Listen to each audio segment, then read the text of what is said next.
Welcome to a Market Movers deep dive video. It's the first of many. I hope to be doing many more of these in the future. And this week we're going to be talking about baseball. Baseball opening day is coming up April 1st, and the baseball card market has actually been heating up for several months now. So this week I want to show you how you can use Market Movers and at least one approach that I like to take to go looking for baseball card value.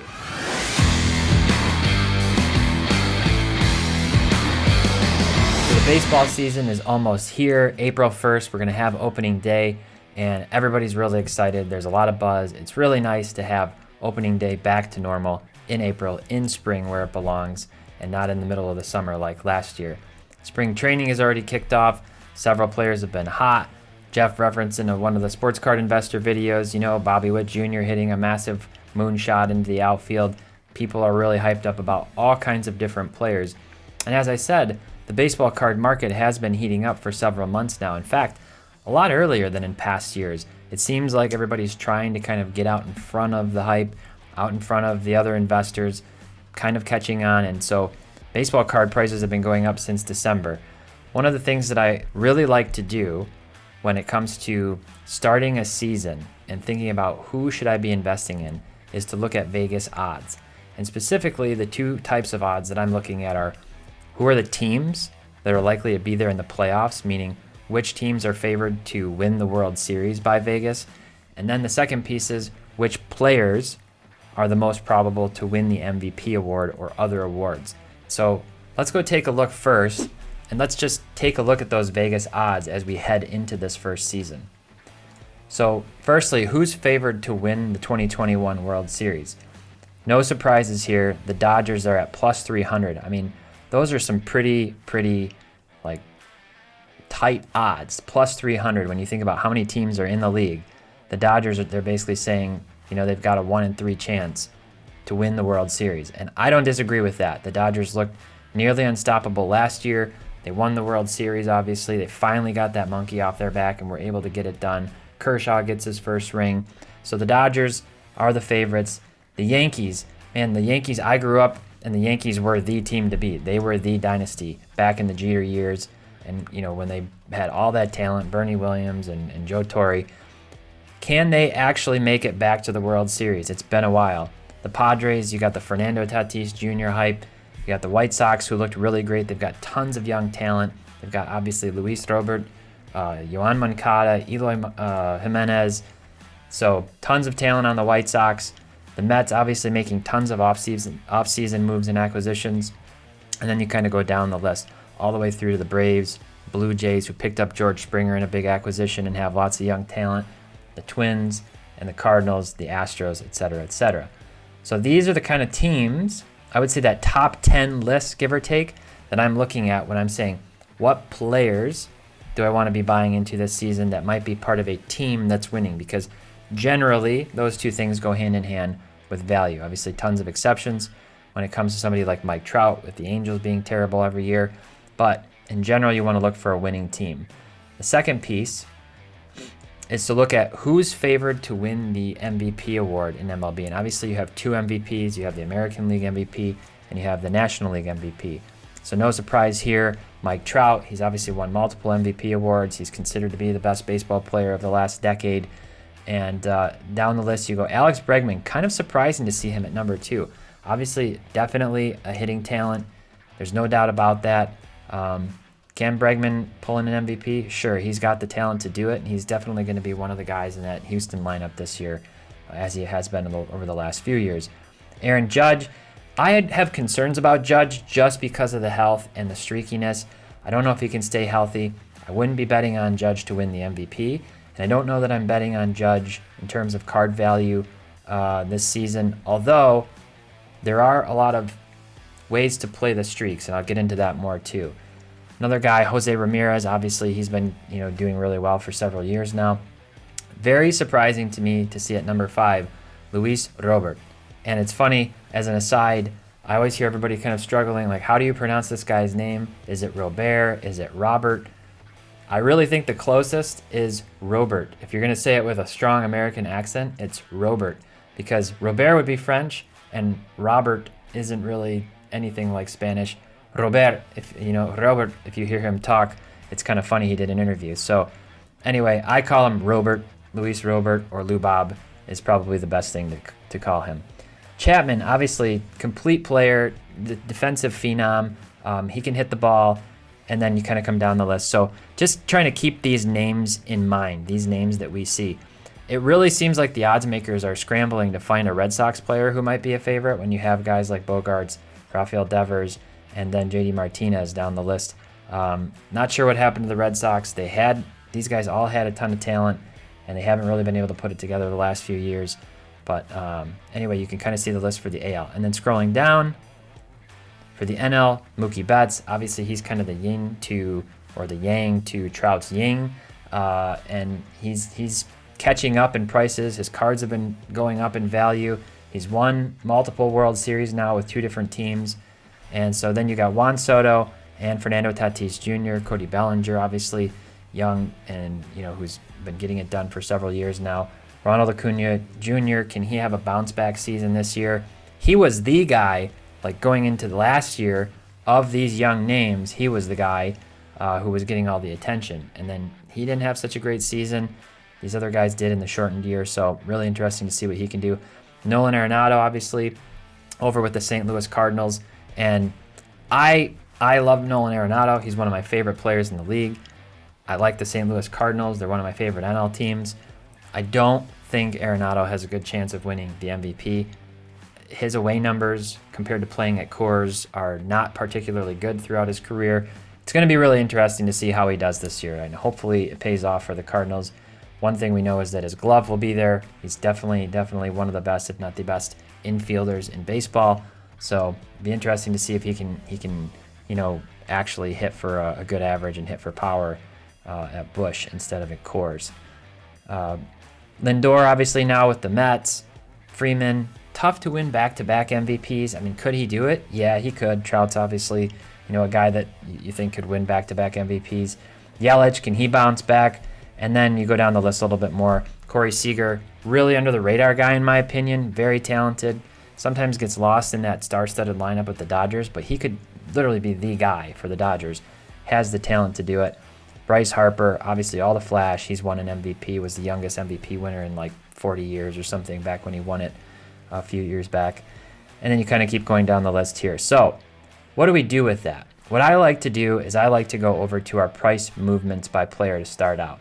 And I'm on price movements by player, and what I've done here is I put in baseball, and I'm really interested in looking for rookie cards, prominent cards from the last decade or so. So I put in these years, 2012 through 2020, graded cards only. And then I put in Topps Chrome Update, and Topps Update as the 4 sets that I'm looking at. Now, you get into this debate about Bowman versus Topps, prospect cards versus rookie cards. Personally, maybe it's because I started out collecting and investing in other sports before I ever really got into baseball, but I can't really get into prospect cards. There's definitely money there. I'm not saying it's the wrong way. I'm not even trying to start that debate. This is just the approach that I'm looking at. Now, one thing that I really like with baseball is I like to have a diversified portfolio in baseball for a season. And I think it's a really great approach. And in comparison to other sports like basketball or football, the reason I particularly like this for baseball is because it's a long season and it's extremely, extremely streaky. These guys, obviously, they can come out of the gate and they can hit 198 for the entire month of April and maybe even May. And then all of a sudden, they find their stroke, they find their swing, and they hit, 4 home runs in a week, 7 home runs in 2 weeks. They're back up and hitting power.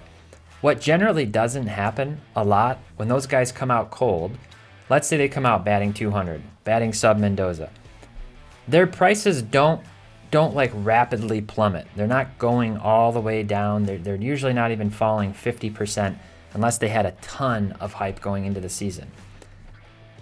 However, they might come down, let's say, 25% over a 6-week period of really struggling at the plate.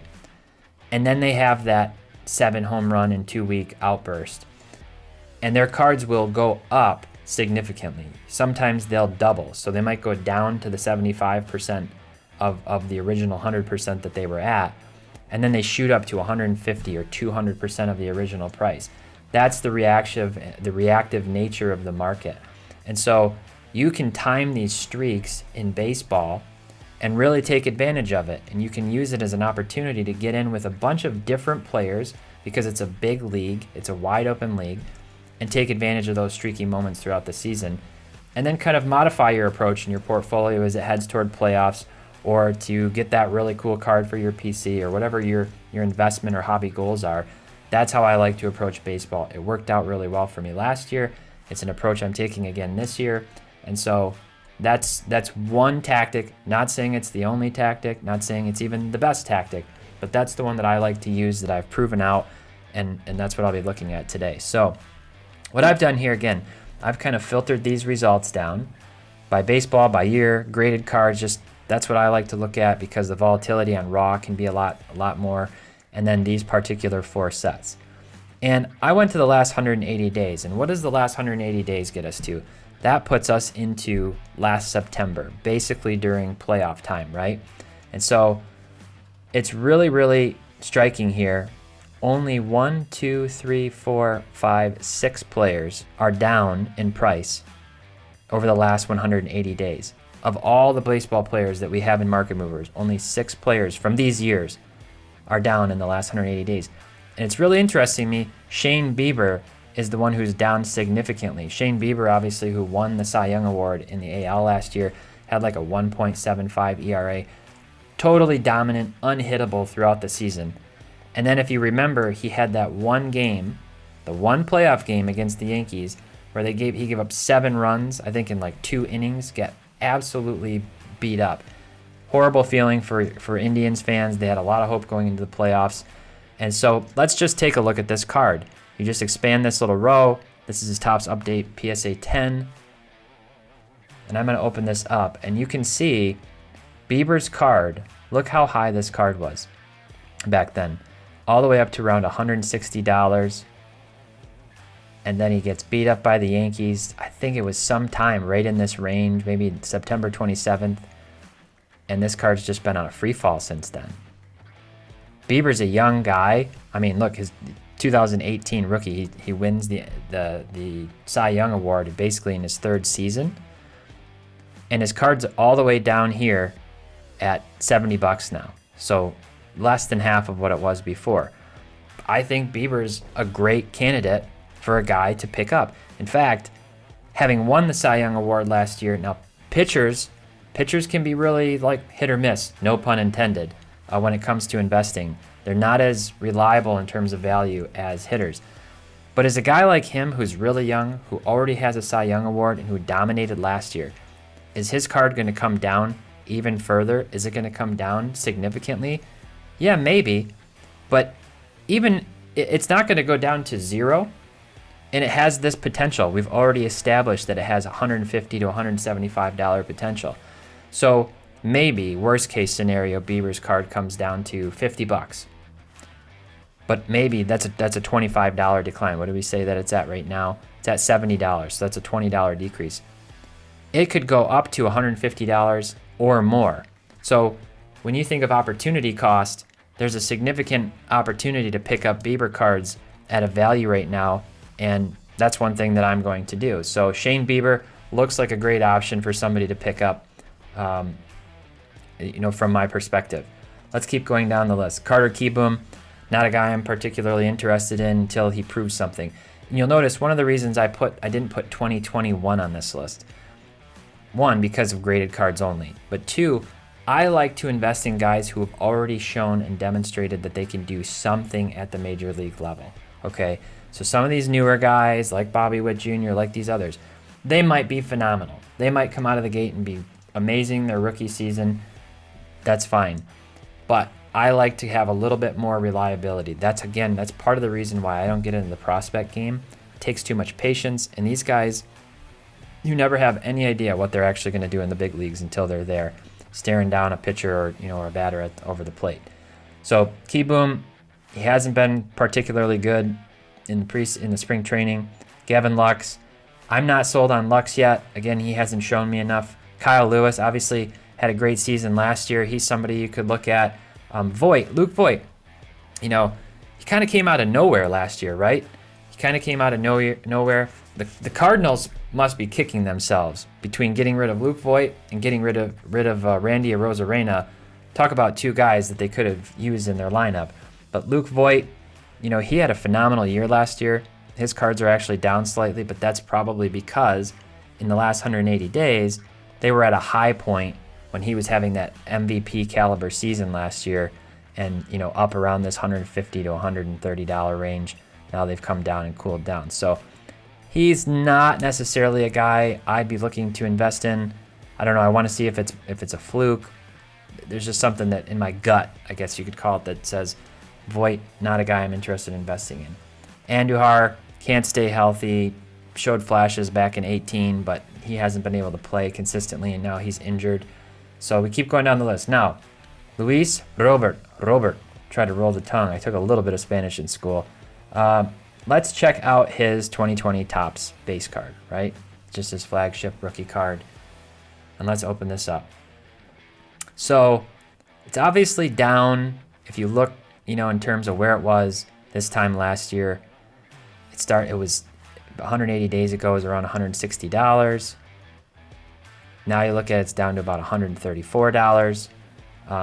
That's not a massive drop off. Population 2,847 so far.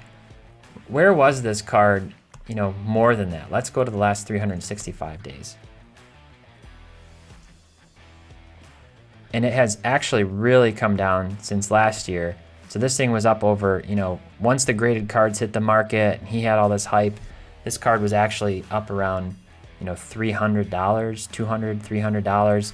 Now, like I say, it's come down to $130 to $150. So another thing that I like to do, if Luis Robert is obviously thought highly of, he's freakishly talented, freakishly athletic, on a White Sox team that's expected to win this year, to do really well, and to win the AL Central, what types of other cards could I be investing in for the same price? This is where I like to pause. This guy's young. It's like, how do his prices make sense compared to the broader market, to other players of his caliber, to other young players? And in order to assess that, we can actually go over to price movements by card. And I'm actually going to show you one that I've already pulled up here. And again, what I did was baseball. I put in these years, graded cards only, these particular sets. And I put in some of those other MVP caliber players or young guys like Bo Bichette, who I'm pretty high on in Toronto. And then I put my cap here on the price at $175. And I just want to show you that, you can come down here and look at this and think, what other cards could I be picking up for the same price? And here's a guy like Bo Bichette. PSA 10, Pop 4000. I'm going to, open this up. So Roberts was, what did we say? Roberts was 2847, certainly still more being graded. You got to think they're out there. And Bichette's had, a handful more graded than Robert, almost twice as many. What have his card prices done? Well, they were up at a high point here in January of $126, and they've been kind of coming back down to earth, down in the $80 range. Kind of flat from 180 days ago if you really look at that. If I go back 365 days, let's see what Bichette's cards have done since then. You can say they even had a higher point, a brief streak back in August when the market was surging. So I don't know. You could go either way. It depends. It ultimately depends. Which guy are you higher on? But for the price point, for me, I'd rather spend the $80 right now on Bo Bichette, because I don't see the rebound potential, the certainty of rebound potential on a guy like Robert unless he comes out and starts having like right away an MVP caliber season to get back up to where it's going to justify. Like, you really need him to get back up over $225 to justify investing, at $150, let's say. Whereas with a guy like Bichette, you can get in much cheaper, and then you can go buy somebody else. So if I come back to that list of price movements by card, I could pick up a Bichette, let's say, for $75, and then come down and Gleyber Torres. or Cody Bellinger. Like there's other options. So rather than putting all your eggs in one basket, I like to look at the upside and the probability of those upsides to see what could happen with some of those other players. So let's go back to our original list. That's what I would think about Luis Robert. Definitely wouldn't fault anybody for looking into his cards, but he's not necessarily the guy that I'm looking to either. So as we scroll down this list, and you can see there's Bo Bichette. You got Javi Baez, who, I'm a big fan of him. I always like the guys who are like the infield wizards, gold glove type guys who can hit. Not sure what happened to him last year. Hopefully he can rebound for the Cubs and all the Cub fans out there. But let's keep scrolling down. Keston Hiura is a guy that I was high on last year. I'm still holding Keston Hiura, guys. He's one of the guys in my portfolio that didn't pay off last year, so hopefully he can get it together. Okay, Mike Yastrzemski. He's an interesting one, right? He wasn't on that MVP list at all. I don't think he was on there. If he was down pretty far. He had a really good season last year, and he actually finished, I think, 8th in MVP voting for the NL. And he's a guy who could start putting up numbers. Maybe the Giants aren't going to be particularly good this season, but he's young, and he was hitting for average, hitting for power. You could kind of take a look at Yastrzemski's cards and say, what's been going on with his stuff. Let's pop out and see what's happened to his card over the last 180 days. Not a lot of them graded, so Pop 113. Pop 113 on Yaz, and some volatility here. Let's go back more than 180 days to 365. Same thing, just ebbs and flows, ebbs and flows. This strikes me as the perfect candidate for one of those streaky sells. This demonstrates it, in fact. This shows you what can happen when a guy gets hot. And at a super low population, that makes being able to liquidate those cards that much easier when that streak hits. You're not going to be competing against 100 other sellers who have one of the 4,000 graded copies of that particular player. So if I look at Yastrzemski here, and he's at $80, right? High point of 140 in the last year. And honestly, the market's heating up again. I could go out to eBay, click this little button, and see what's going on with his cards. See if there's any for sale. Looks like this one's at 120. Not really looking for that. $100. I like to even just do the buy it now. Search lowest first. Obviously, we're not looking for Carl Yastrzemski, so sometimes you got to scroll down a little bit. And looks like that is the cheapest one at $100. Now at $100, I could entertain that. Maybe you can send the seller a note and see if they're willing to negotiate. But even at $100, let's call it 110 after shipping and tax, that's probably too high. That's kind of eating into your margin. You're banking on it getting back to the high point. So it's one I'd keep an eye on. It's one I might set a price alert on, right? I might set a price alert. And I might say, I want to know if this card is going to be below, let's say, $70, okay? And hit OK. And now I've got a price alert established that's going to let me know, send me an email, hey, your Yaz cards are down below this, the buy point where you wanted it. And I'm going to go in there and check to see if there's any more for sale. You can also keep an eye on active auctions to see if you can get one expiring at a good price. So Yastrzemski is another guy that I might be looking at just based on, the pop counts and what he could do for the Giants. So let's pop over to the last 90 days. Like I said, the market's been heating up since then. A lot of players going up in value. And just see if anybody else on this list jumps out to us. Okay, Trevor Bauer. This is a really interesting one. Right away when I see Trevor Bauer, his price is only up 5% in the last 90 days. Not pretty much flat when it comes to card market prices. Let's open this up. Obviously, Bauer now on the Dodgers. Dodgers are favored to win the World Series. They've obviously got a loaded pitching lineup. And now they add Bauer to that lineup. Pop 59 on Trevor Bauer's PSA 10 rookie card from 2012 Topps Update. So this card pretty much, it was at $200. Not a lot of copies selling. You can see that, in fact, since December, what is that, only 1, 2, 3, 4 sales? You can check the detailed results here. Only 4 sales on this PSA 10, which isn't surprising on this Pop 59. So let's go back a little bit farther though, and let's just go back the full year. I like the perspective to go back for a full retrospective and see what's happened with a player's card values. So you can see Bauer's prices have gone up. Bauer, like Bieber, won the Cy Young Award last year in the NL for the Reds. He was also under 2 for his ERA. Didn't have as many wins because the Reds couldn't get the offense together for him. But either way, he's got an opportunity to rack up wins now for that Dodgers team. They've got an opportunity to potentially, break the single season wins record with the talent that they have. So with Bauer now, kind of at a high point here, $210. I'm not sure if this would really be the best opportunity to buy him. But one thing that you'll notice here, player milestone notes, February 5th, you can tell it's interesting, right?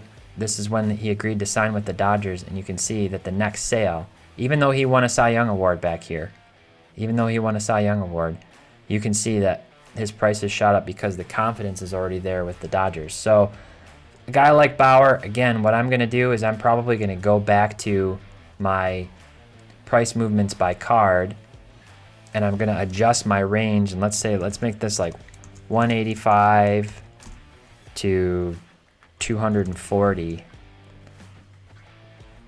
Obviously the pop counts are super low. You got to think that there's more of those that are going to pop through PSA and the other grading companies because people recognize there weren't very many.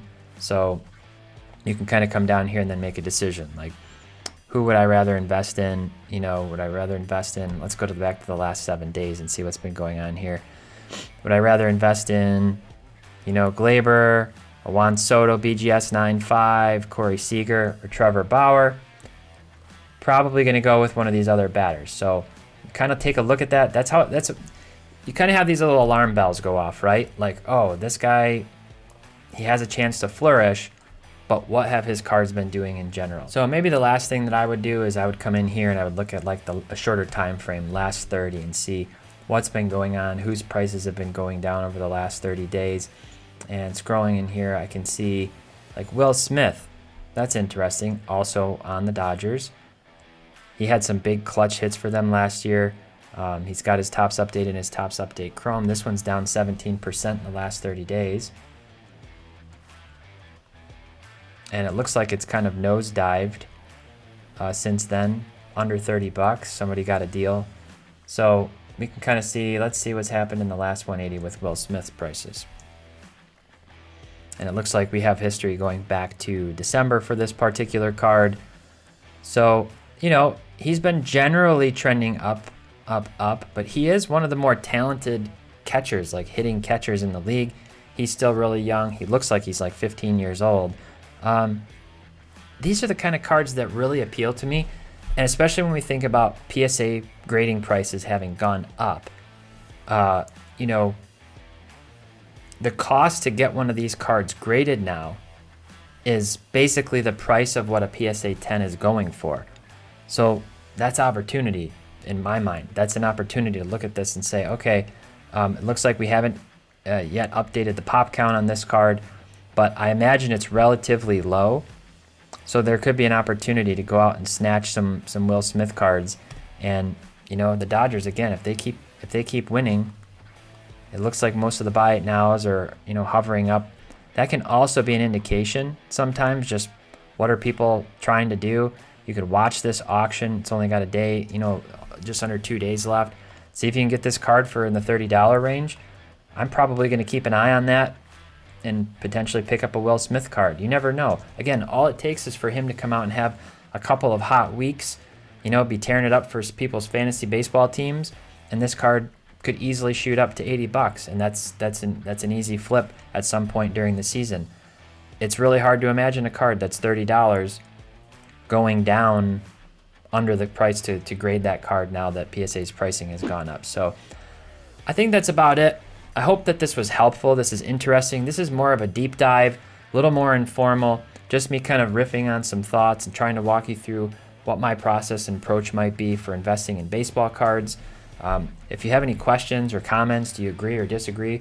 Maybe what approach do you take to investing in baseball cards? Are you a Bowman investor collector? Are you a Topps investor collector? Leave us a note in the comments. Please like this video and subscribe to our channel. Smash that bell icon, and I'm looking forward to the next time that I get to do a deep dive into market movers looking for great value. Thanks.